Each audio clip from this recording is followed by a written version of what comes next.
This conference will now be recorded. All right, Jonathan, first of all, thank you so much for jumping on the podcast. Brett, thanks for having me, brother. Really Yeah, appreciate it. for sure. And for people that don't know, and I'm sure they don't, we've actually known each other for quite a few years at this point. But for those that aren't me, that don't know your background, what's your background and your journey to your current role with Dash Auction? Yeah, absolutely. We have known each other for quite some time.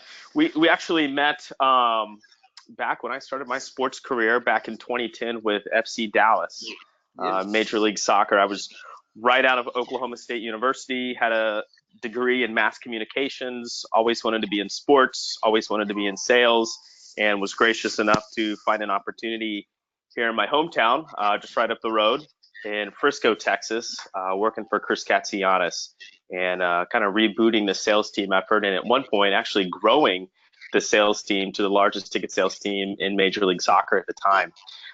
So that's how we connected. I think you and I had met, I think it was in Baltimore for the first time at a big sales event that the league was hosting and trialing at the time. It was a great experience. Everybody took a ton away. And that was the first time that we met. So it's been a few years since we last connected, but we've reconnected now, and plenty to share with the podcast here today. My background with Dash Auction, I'll back up a little bit again to FC Dallas, actually had my aha moment. Just watching the struggles that our team's charitable foundation director had with the silent auction she was hosting during our soccer matches.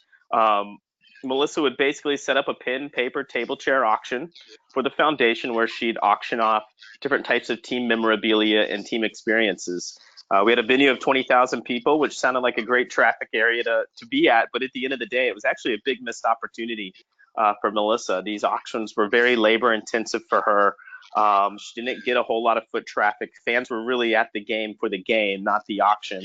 And so it dawned on me, as smart as smartphones are, why don't we just digitize this whole process? Let's make it very easy for individuals and sports teams such as Melissa to take a picture of sports memorabilia items from their team, be able to share that through the team marketing channels, and for fans to be able to bid on these items really anywhere they were in the world. And so in April of 2016, we took the concept to idea to revenue generating in 60 days.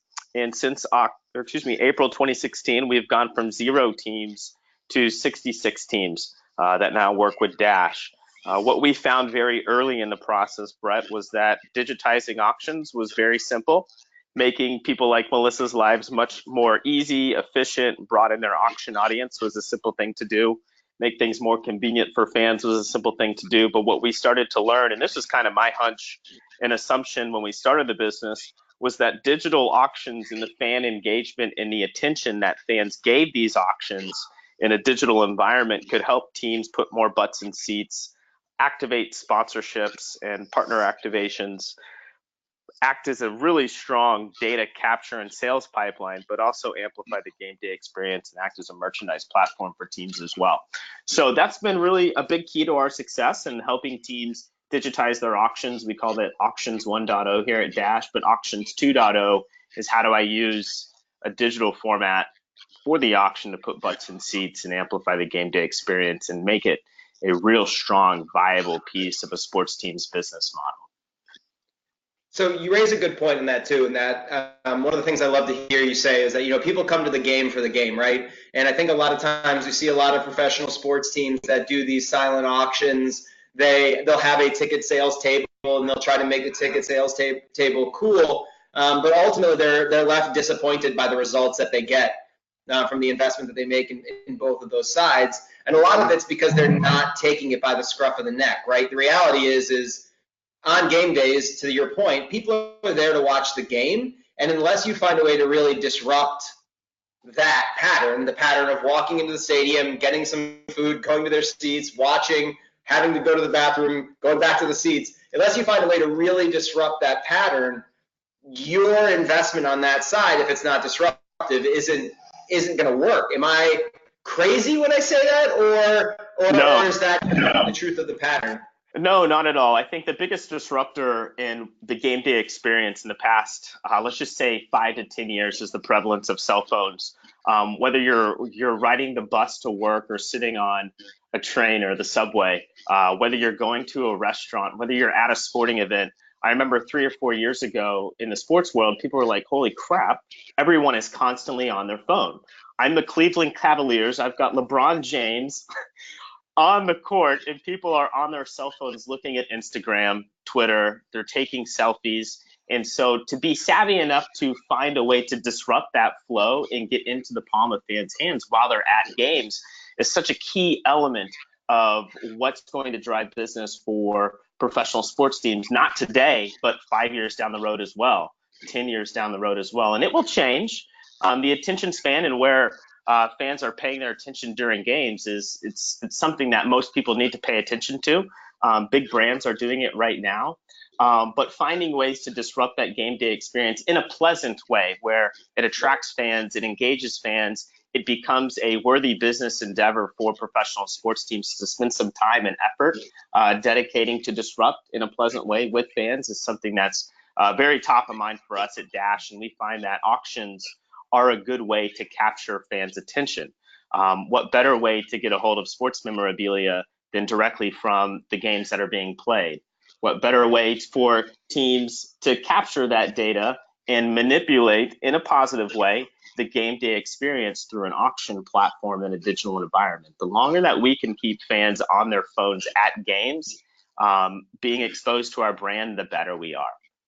Yeah, and I think that, and digitizing it just doesn't go towards your phone too. I think when you look at some of the more successful stuff that occurs in stadium, I know the Sacramento Kings are lauded for their 3D virtual reality tour of the stadium, but that's something that fans want to gravitate towards. That's what they're used to. That's what they connect with. I was just at a Houston Astros game the other day, and my stepson had an opportunity to either throw an actual baseball pitch and see how fast it could be, or to swing a fake digital bat with a fake ball coming at him. And, which one of those do you think he chose, right? Absolutely. It was absolutely the digital version of it. And I think the more that we can cater to how our fans take in information, both on the phone, how they watch TV, that they're on their computers all day, everything's becoming more digital. So it only makes sense for a team to continue to move in that direction. And yet we see teams stagnate with all these tables and booths. And, how do you think we break a team from that cycle? How does a team break away from that cycle and say, yeah, I need to do Dash auction? What is it about, we'll go inside the mind here. What is your sales pitch to a team that just has been very traditional in the way that they've gone about these things to get them to understand why it's so important to be so disruptive? Right. I think a lot of it has to happen internally too. What I'm seeing in the past couple of years is there's a lot of kids coming out of college who are stepping into digital marketing roles, and it's a lot easier to get those folks on the phone and have a conversation with them. I think my sales pitch to these teams is it's pretty basic. It is everything that I've just mentioned before, where digitizing your auction is more efficient. Yes, it broadens your audience. Yes. But it's what you do with that attention that fans are giving you during those auctions that can make it a true viable piece of your business. So part of my sales pitch is talking about how do we use the auction to put butts in seats. And there's tried and true methods. There's best practices out there. There are plenty of examples out there of how teams can use auctions to put butts in seats, as well as use that mechanism to capture a ton of fan data. As you mentioned, fans are coming to the game. They're seeing these sales tables, they're avoiding the sales tables, and now what we're able to do with these digital auctions is, while we have fans' attention, actually get them to pay us for their contact information, whether that's them placing a bid on an item or seeing a $10 wristband that is Kicks or Children Fights Cancer Nights, for instance, to donate that $10 every time someone purchases. That's their contact information. So having the mindset switch of, we're not going to set up the sales table and hope that people swing by and write their name down at a prize wheel, but let's give them an engaging mechanism to actually participate that's emotional, to give us their contact information in that sense too. And when I kind of position Dash in that sense, you can kind of start seeing the light bulb go off in people's heads. just by talking to them on the phone. And then the ideas start flowing. Okay, well, what if we did this? How can we use that? Oh, we've got this example that we do every March for Autism Awareness Night that brings in, 1,000 seats. How do we activate against that audience for people who may be coming with a group that night and capture their data? Yep.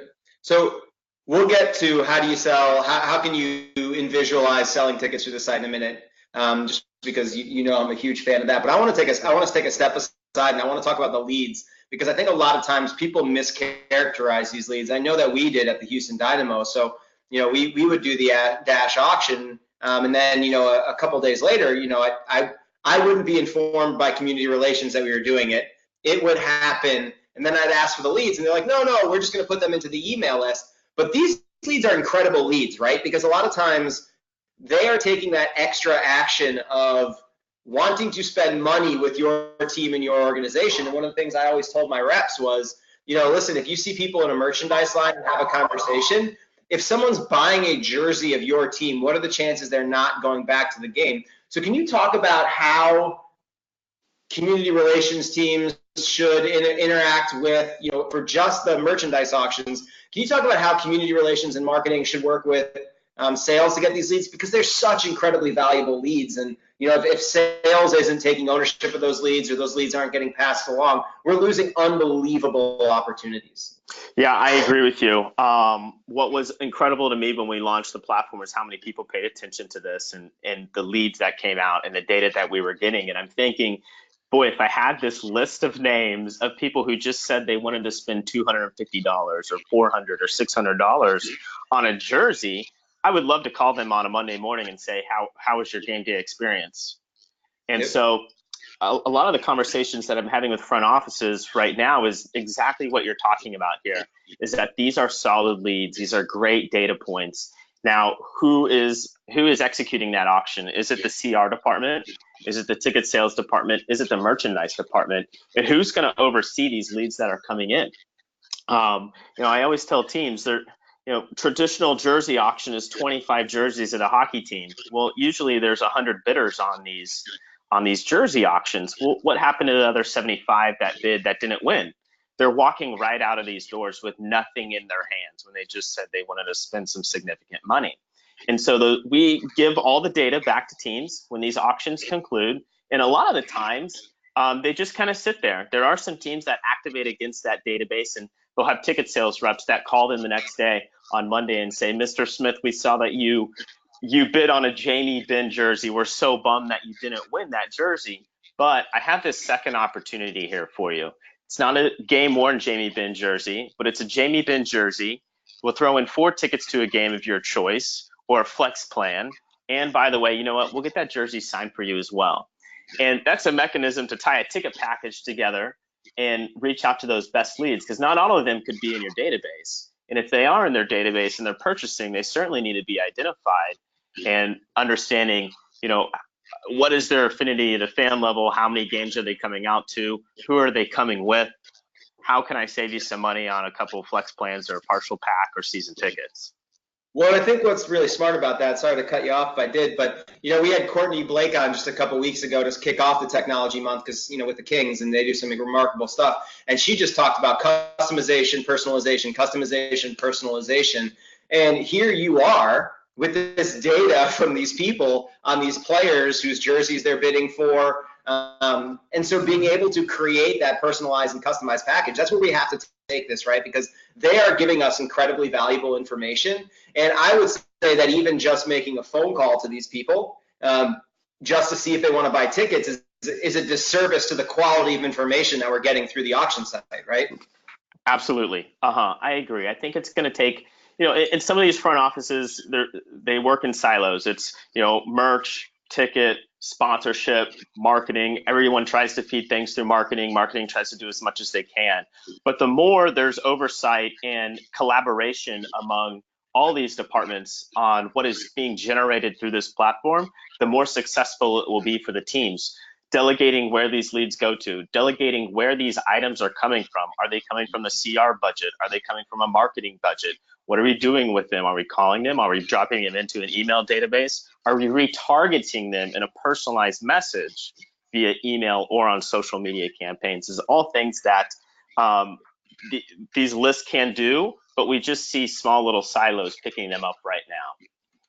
Yeah, and I think that's ultimately where, I mean, we could have a much larger conversation, but that communication and collaboration between sales and marketing and community relations and communications, that's where we're getting all this incredible data through all these incredible channels, and yet we haven't found a way to do that, to make sure that when we provide a message to them, whether it's digitally or over the phone, that whatever we're doing is as personalized and customized as possible to that person and that buyer, because the reality is that's how people want to buy these things these days. They know that there's tons of mass marketing, but they know that the more that it hits someone on their phone, the more that they know that message to that person is direct, they know that they're more likely to buy. I mean, Amazon right now, like whenever a new sales book comes out, Amazon knows just to throw that into an email to send it to me, because my likelihood to buy it is incredibly high. Or a new country artist comes out with a new LP, like they know I'm the person to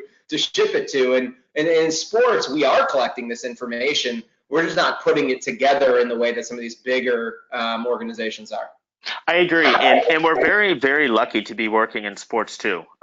You can have a great team, you can have a mediocre team, or you can have a crap team, but fans will show up on game day, right? And those fans are loyal fans, and sometimes when you look at San Francisco 49ers Stadium, they hold how many tens of thousands of people that can be engaged in this, in collecting better data on the fans that are attending those games, to then tackle them in some type of sales and marketing effort on a Monday, Tuesday, Wednesday, Thursday. It takes an effort for sure. So it's nice to see in sports as well, a lot of, we could call them data scientists, who are collecting these data, distributing the data to the right departments within the organization for those personal and customized leads, so that we can be having touch points on these fans. Yeah, it's really smart. It's only going to make sales people more efficient. And it's not like salespeople can't do this too. Salespeople can pay attention to these things too. I think sometimes we're talking about the organization as a whole, and we let sales reps off the hook. But if they're getting these leads, if they're seeing this stuff happen through the auction site, if they're seeing their fans engage with different player accounts or different highlights, that's the responsibility of that rep to use that information as well. They can't just pass the buck over to the team. I agree. And if there's sales reps listening to this, the best piece of advice that I can give, and there are sales reps, don't get me wrong here, but the ones that are listening to this should be knocking on their ticket sales manager's door saying, look, we've got these auctions going on. Are we maximizing the data that's coming through? Here's a plan that I've put together that I want to present to you of how we can leverage the leads that are coming in to deliver a personalized message and touch points to get these fans into flex plans or season tickets, and work with your manager on that and doing that. And so we beat around the bush long enough. I think the fans are ready for it. How can you actually sell tickets on an auction platform? Yeah, I think there's plenty of ways to do this. We've seen some teams sell VIP experiences tied into suite packages that have gone for well over $1,000, and these are ECHL level teams. One of my favorite examples out there is not a direct purchase of tickets through the platform, but the New England Black Wolves. They're an NLL lacrosse team. They had a dash auction for their St. Patrick's Day jerseys a couple months back, and 6 weeks before the auction and the game, they had a ticket salesperson reaching out to all the youth lacrosse teams in New England and basically telling these lacrosse teams, hey, if you buy a ticket to the game, this ticket will enter you into a raffle, which we'll draw at the game. And if we draw your team's name, you'll get the proceeds of the auction pot. So what was great is, they had one ticket sales rep reaching out to these ticket sales teams and talking to all the youth lacrosse moms in the New England area, which we know are awesome ticket sales reps themselves. And some of these lacrosse moms were selling 60, 30, 90 tickets, bringing large groups out to the game. And that's one great example that we've seen teams leveraging auctions to put butts in seats. And you don't necessarily have to be using our platform to be able to do that. Another great example of this is, I kind of alluded to this earlier on the call, is the most engaging time for an auction, whether you're hosting a 7-week auction or a 7-hour auction, is that last hour. And if you've got 25 jerseys, you have 100 bidders, what's happening to those fans who bid that didn't win? They're walking right out the door after they just told you they want to spend some money with your brand. So in the moments that auction closes, there's opportunity to introduce a secondary offer. And we've seen teams introduce ticket offers. Big game Friday night, they have a jersey auction. The stands are packed, but next Wednesday, they've got a downer of a game. It's tough to sell some tickets for that. So here's an opportunity when you have hundreds of fans tuned into your auction, raising money for a cause, trying to get their favorite jersey, or just watching to see what their favorite player's jersey actually goes for. Here's an opportunity while fans are paying attention to introduce a ticket offer for Wednesday's game. Yep. And there's other stories out there to be able to host auctions in game and seat upgrades, or do other types of ticket sales initiatives. But those are two that are very practical. They're very easy to implement. They just need to be executed with one or two people in these front offices. And I want to talk about what the Black Wolves did in a little bit more detail, because I think that's a story that I think has a lot of opportunity, within the space. So can you, like, all the way down to the blocking and tackling level, describe the calls the rep was making, what he was talking about with those clubs, and what the opportunity was for those clubs by participating in it, just in a little bit more detail. So if a rep has this opportunity, they can understand even all the way down to the blocking and tackling parts. Yeah, absolutely. So it does come down to planning. You've got to talk to your sales manager to have this opportunity to do this.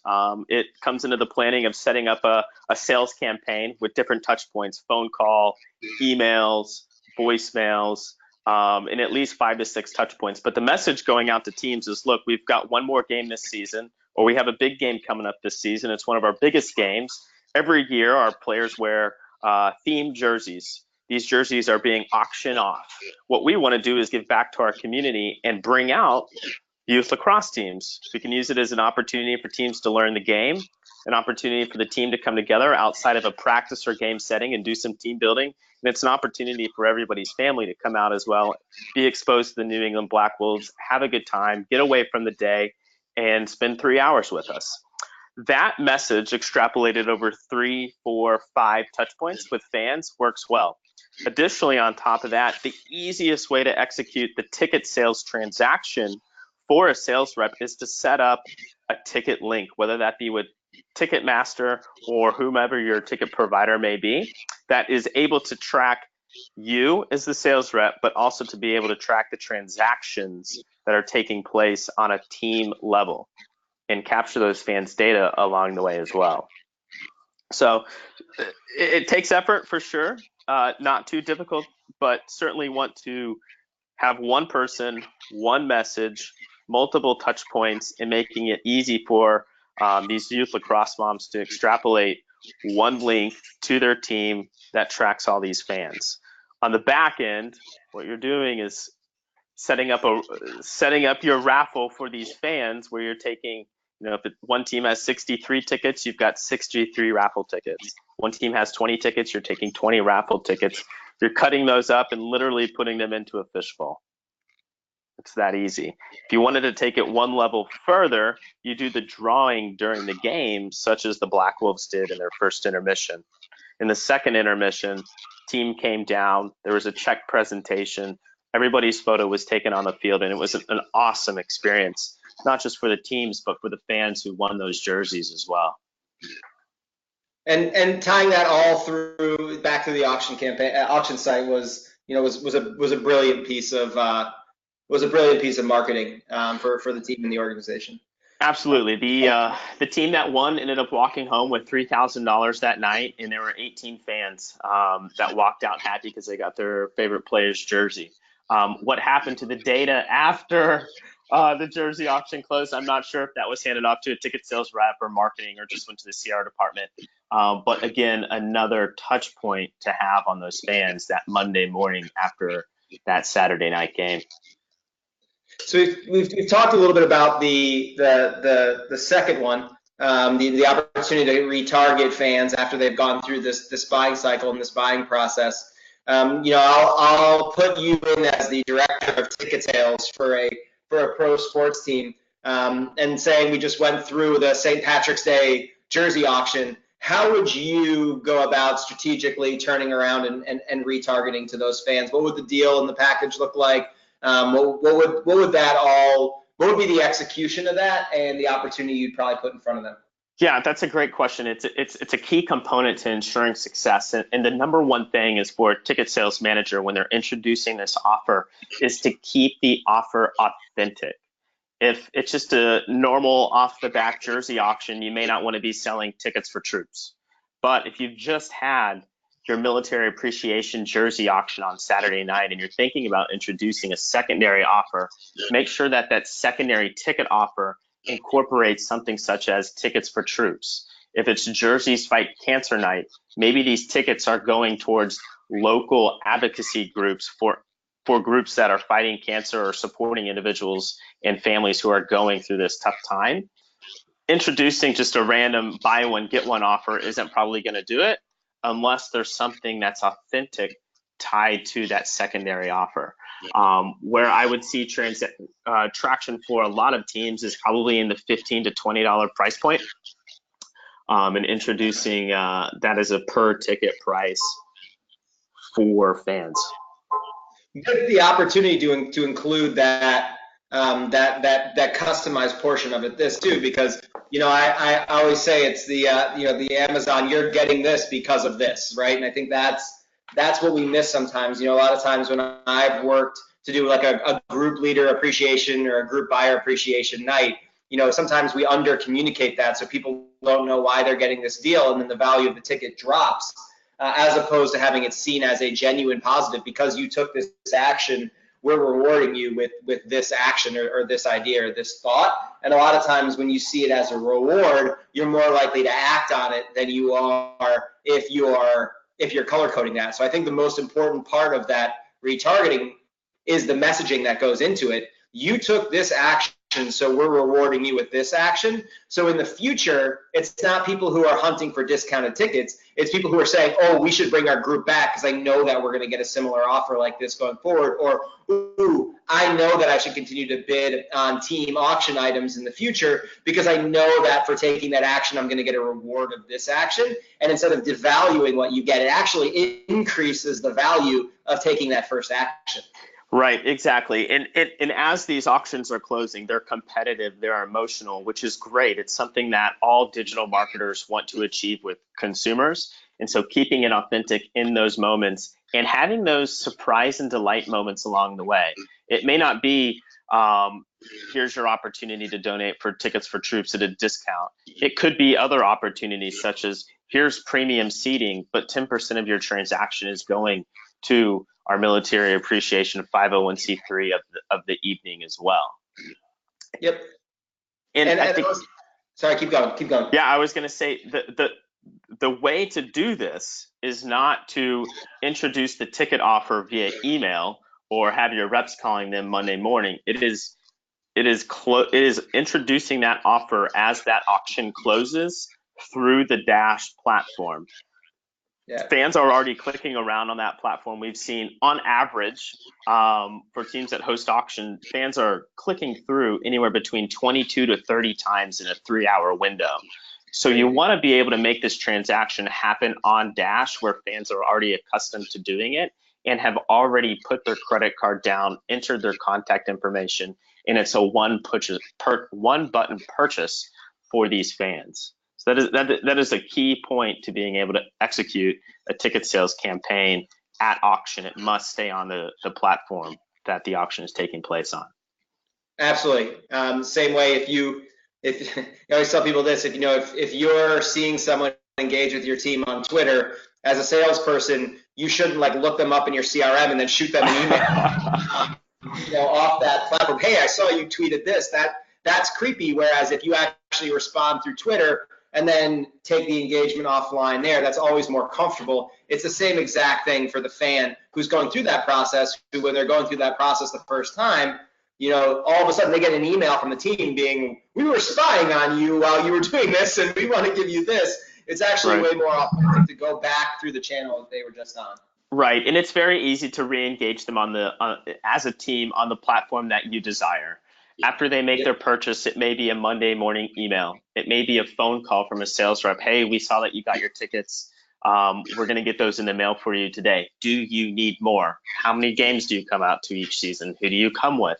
Just getting them in the sales funnel. I think telephone is as much as we like to talk digital, telephone is really the best way to sell. It's very personal. And it's just a great way to get all your questions answered when you got them in one place.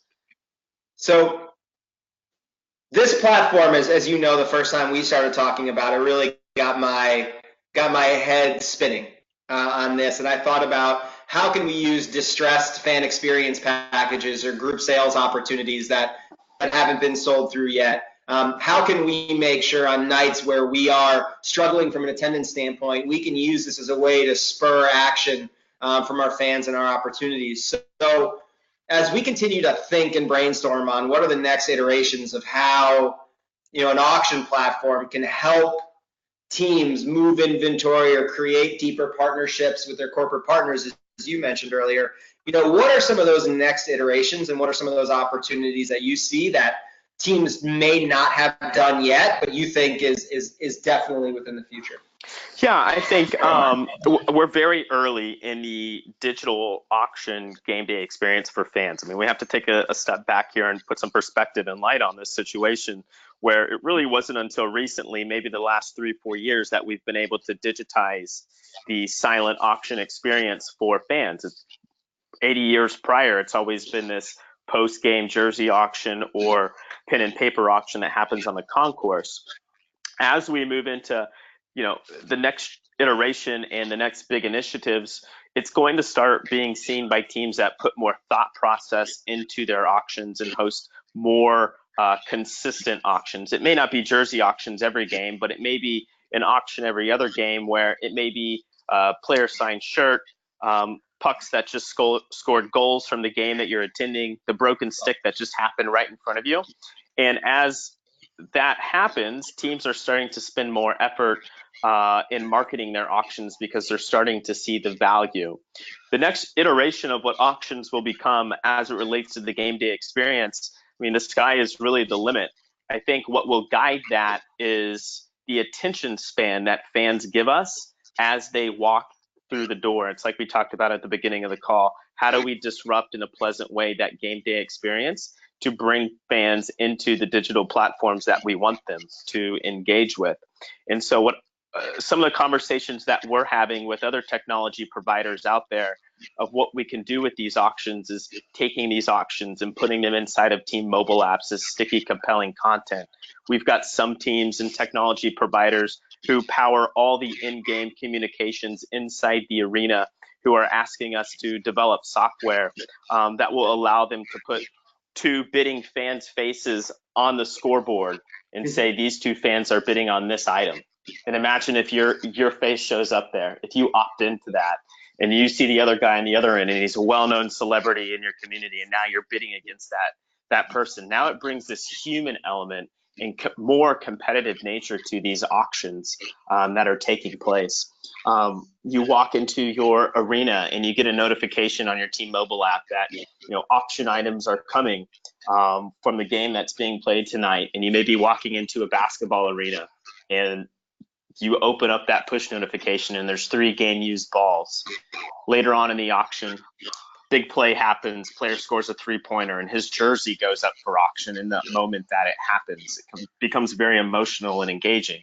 So as we kind of continue to walk down this road of what game day digital auctions will become, it's important to understand that I think we're still very early, but it will play a role in the game day experience and grow to amplify the game day experience in a digital world for these teams. The teams that focus on making this a strong, viable piece of their business, one step at a time. We're not asking and telling people they need to go all in at once, but one small step at a time, and understanding where their fans' attention is being played out will really dictate the big initiatives and the next iterations of the auction experience, not only just for the Dash experience, but for fans as well, 5, 10, 15 years down the road. I think that's awesome. And pulling it back into the ticket sales area, just a little bit, because I just got completely wrapped up in what you were saying. But I think, we talked about all that retargeting stuff, but, for me, as we talked about this, and, I told you about this, that opportunity to move some of these distressed experiences, the distressed inventory is really powerful. And one of the points I want to make, because I was talking about this with a director of sales for a team, one of the things they said, well, what about average ticket price, right? Will this drive down average ticket price? Is a remarkably fair question. And I want you to tell me if I'm crazy or not, but the comparison I made to him, and maybe you may be too young for this, but a while back, Radiohead became the first group to say, hey, listen, we're going to put our content online digitally, and you fans, you tell us what you want to pay for it. Fans could bid as low as 1 cent to be, and the average price was higher than what they would have charged for the album digitally. Wow. So I think like a normal iTunes thing, it was at $8.99 or $9.99, and I think the ultimate was somewhere over $11 or $12. And I think a lot of times what we forget is our fans want us to succeed and they want us to be successful. They want the organization to be able to grow, and we sometimes don't give our fans enough credit where they know that if they say 1 cent, it's not going to allow us that opportunity to be able to do that again. So when I think about this auction platform is, first off, I don't think the ATP is going to do that. I just think if we give people the opportunity to bid on these things, we're going to see people, to your point, get competitive enough that it's going to drive the ATP at least to a point where we would have said, yeah, we'll take that. That's respectable. But second, I think the auction platform, and especially if you do with like a charitable kickback or an opportunity to get something by doing it, I think and you can call me crazy, I actually think you provide yourself a lot of cover that straight discounted tickets don't. 100%. Straight discounted tickets say we can't sell this. I believe the Dash Auction app platform completely takes that off the table, and as long as you get it on there early enough, I'm not saying put this up a day before the game, but we know as teams now, a month, 2 months out, games that are going to struggle, or when we know that we're going to have an opportunity not to sell that fan experience package, we can get that up far enough ahead of time that we make sure that we can tell a different story than what discounting says. Yeah, I 100% agree. It comes back to the word authenticity. As long as the offer is authentic to what the theme of the particular night or the introduction of the offer is, it provides a great cover for ticket sales as long as it stays authentic. And to back up just a second here, address the ATP concern. And to the question prior to that as well, what are the next iterations? What are the big initiatives? I think there's an opportunity for auctions to amplify the VIP and the premium seating opportunities out there in the ticket sales as well. 100%. There are plenty of stadiums and individuals listening to this podcast right now who are like, I don't have distressed tickets, but I gotta raise our revenue. And so there's opportunities in the future here to provide for exclusive auctions.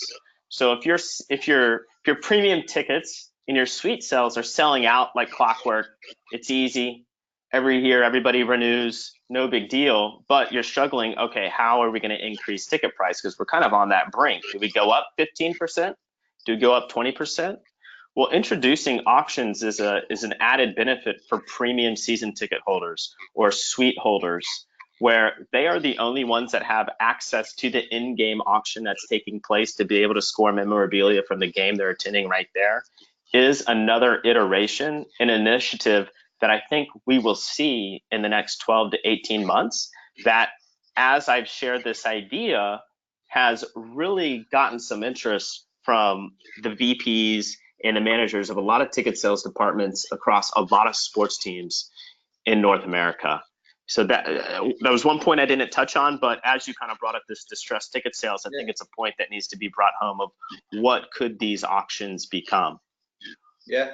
and especially on the memorabilia side, could you potentially be able to lock it to only season ticket holders, meaning it's just another tremendous benefit to be able to provide season ticket holders that, if oh gosh, sports, I'm losing my mind right now, but if Aaron Rodgers throws a touchdown pass and then his jersey immediately goes up for auction. Let's just use Drew Brees. Drew Brees throws the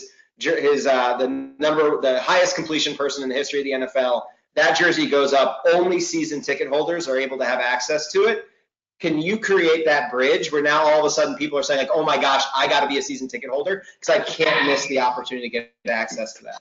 Yes, absolutely. Absolutely. I think this is a perfect initiative to stay authentic during season ticket holder renewals.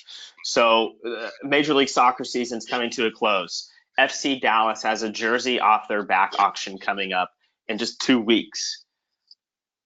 This is a perfect opportunity for people who are season ticket holders this year and potential season ticket holders to have that urgency to get that season ticket so they can have the experience of being able to take that jersey off their favorite player's back, and at the same time score the most authentic memorabilia, and at the same time kick back funds to FC Dallas's charitable foundation. It's huge. That's awesome. And so I think we both shown that we're both very passionate about this platform. So taking a step back and looking outside and asking the question I always do when we're getting to the end here. So you were in sports, out of sports, back in sports with this auction app. So Jonathan, what drives you? What gets you up out of bed? What drove you to create this, and what keeps driving you forward?